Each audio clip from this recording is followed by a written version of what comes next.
How you doing? Dan McDonald, Life Regenerator here on YouTube. I want to thank you very much for joining me for today's episode of the Life Regenerator Show.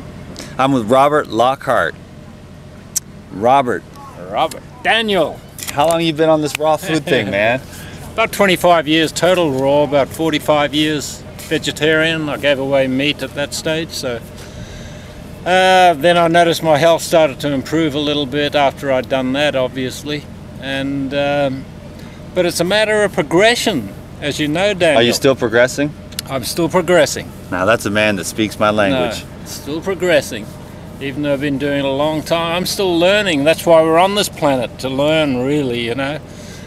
And who knows? I don't know if there's going to be a thing called reincarnation or moving on into another lifetime or whatever, but that still doesn't detract from the fact that you should still continue to learn and improve as you go throughout life, you know. It almost sounds like you're talking about it as a type of spiritual path.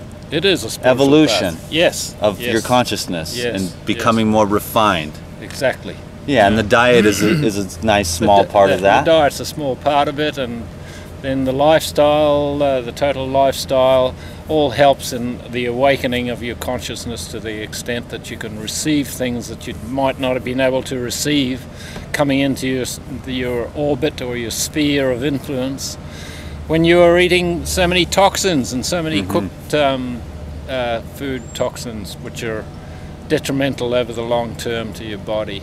But it takes people sometimes a few lifetimes to learn, for example, that they shouldn't be eating toxins and cooked stuff, which is going to prevent you from taking advantage of a lot of these more spiritual forces which surround us.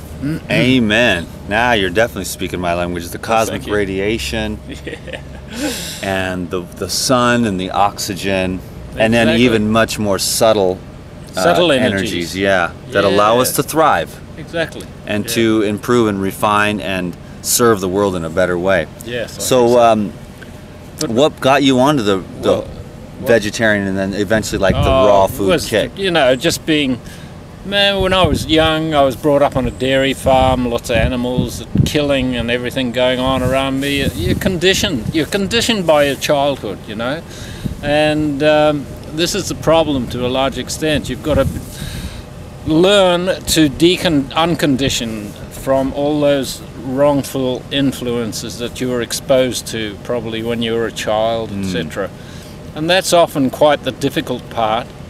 But when I was a youngster, I was into sport and high protein, high fat type of diet. I looked like Arnold Schwarzenegger. I was big and I was bulked up, and sure, it was great for the girls, but I had to unload every night with maybe more than one partner or something like that, and that was excessive stimulation. Man. Yeah, it was just ridiculous. And so my body actually started to break down in my early 20s. Started to lose my hair, get joint problems and arthritic problems where I couldn't partake in rugby, football, big contact type of sport, and because of the byproducts of the type of diet that I was eating. The body in its wisdom doesn't want to harm the more vital organs such as the heart or the brain, you see, so it pushes the toxins out into the joints, which are not essential to the ongoing process of life like the heart is, or the brain particularly.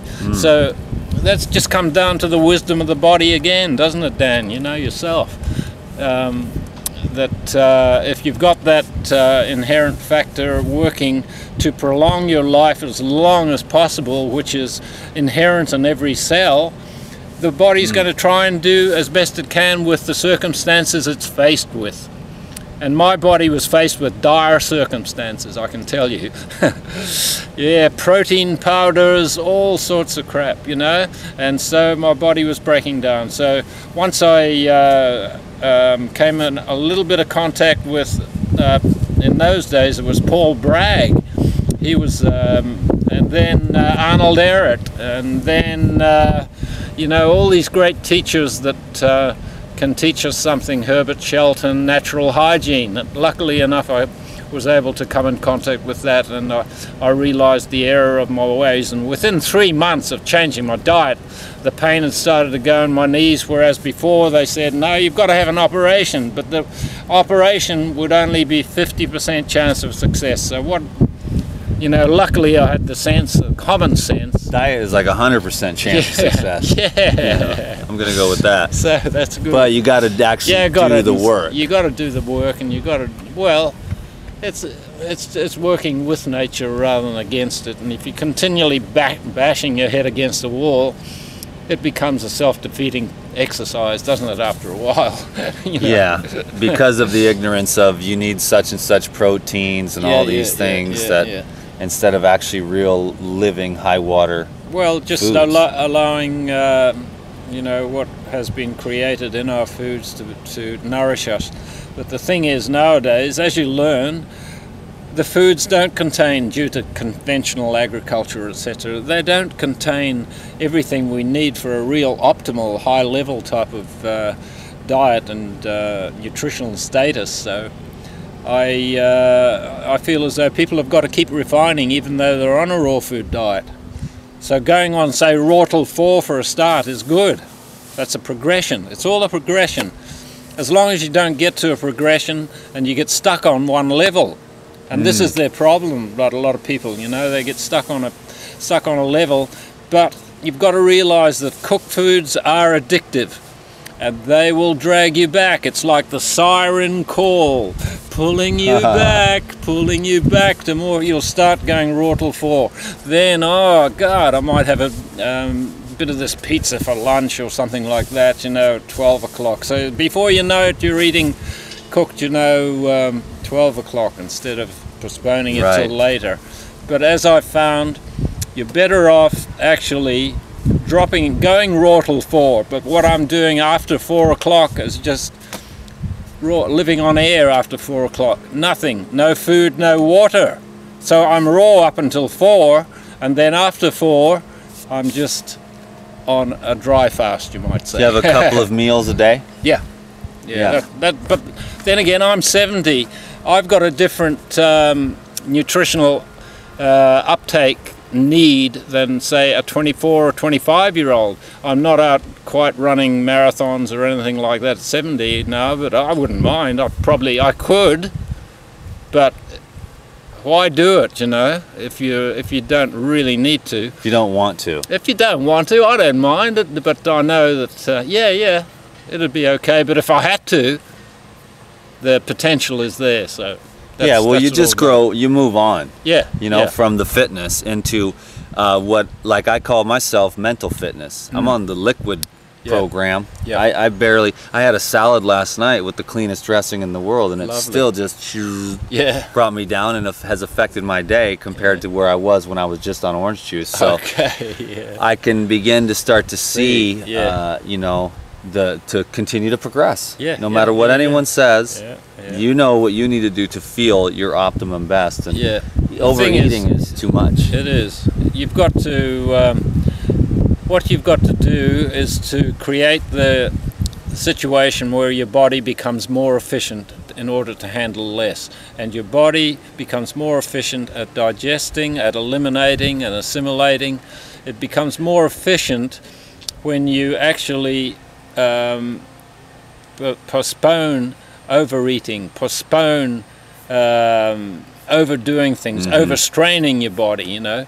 And so you've got to actually allow and create the condition where your body becomes more efficient to handle less food and give you the same outcome as far as energy goes and everything. So just creating that efficiency level in your body is what you should try and do as you get older, I think. You know? Increase your absorption and utilization by chewing your food well, making sure the environments are appropriate, choosing the most high quality nutrient dense local foods, etc. And also growing your own food if you can, like, you know, just doing microgreens, as John Kohler suggests, is ideal.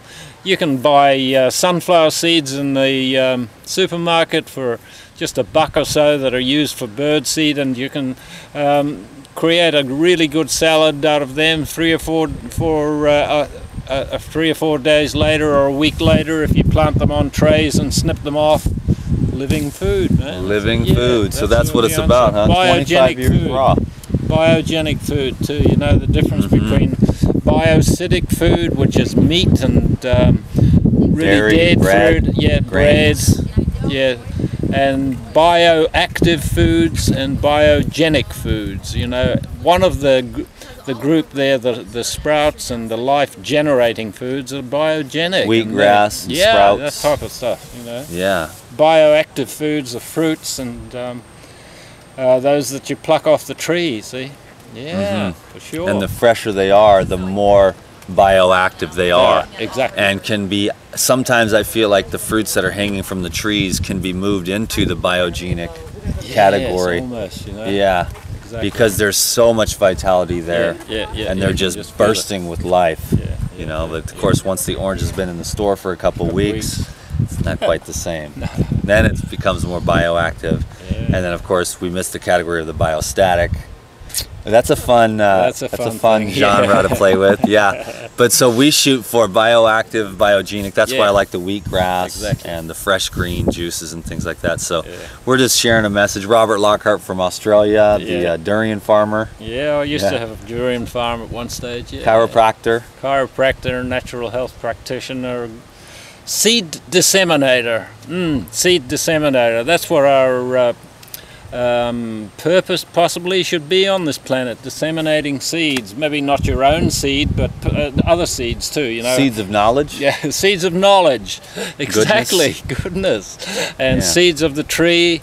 I'm currently taking some seeds after I leave the Woodstock Fruit Festival here to go over to the Philippines and take in some seeds of plants that they haven't actually got in that island. So 100 years from now, those seeds might be, wow, they'll be in all the supermarkets and people will be eating them if things happen, you know. Planting fruit trees could literally save mankind. It could. Yeah, I'm going to have to go on a campaign for that. I did that Plant a Fruit Tree Day. Actually, on my birthday is the official Plant a Fruit Tree Day. Yeah, so I love it. Right on. Well, thanks, Robert. Where can we find some more information? Well, I've just got a website that's called Sunfood Health Retreats, all one word, Sunfood Health Retreats, and .com. .com. Yep, and that'll find me. You'll get my email address from there, and if you want to contact me by email, that'd be good too, and I can answer a few more questions. Your claim to fame is the handstand. Yeah, I suppose it is. Are you in the mood today? I've eaten, but I can do one if you like. I think that the viewers would like to see. The thing about you, bro, is that 70 years, you are a very young man. You have a young spirit. So. I've got a young spirit, but you know, there's a bit of barley green in there. But that's because I'm not getting enough greens here. I have to ask Don, what's his name? You should slip into the kitchen every day around 11 and noon when I make green juice for the kitchen crew. I'll grab some of that. Highly mineralized would be great. Highly mineralized green juices, yes sir.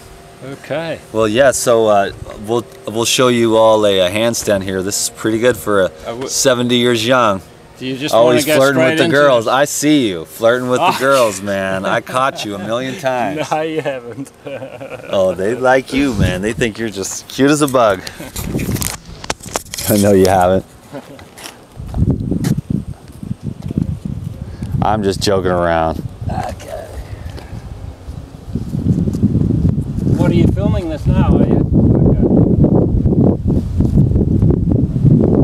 Let's get up there and start walking. I've been sitting in lectures for 2 hours. Yeah, me too. Yes, getting up there. The third one's good. Third's the charm. Huh? Third time's the charm. Yeah.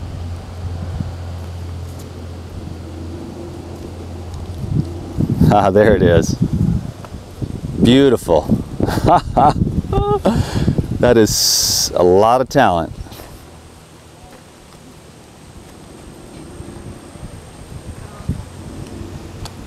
And I know from past years' experiences you can keep going. Yeah, I can keep going. It's good. Thank you very much, sir, for taking your time. Thank you for having me, Dad. We appreciate you very much, Robert. Really nice. You're a true pioneer, bro. Okay, bye. Take care now, y'all. Bye-bye.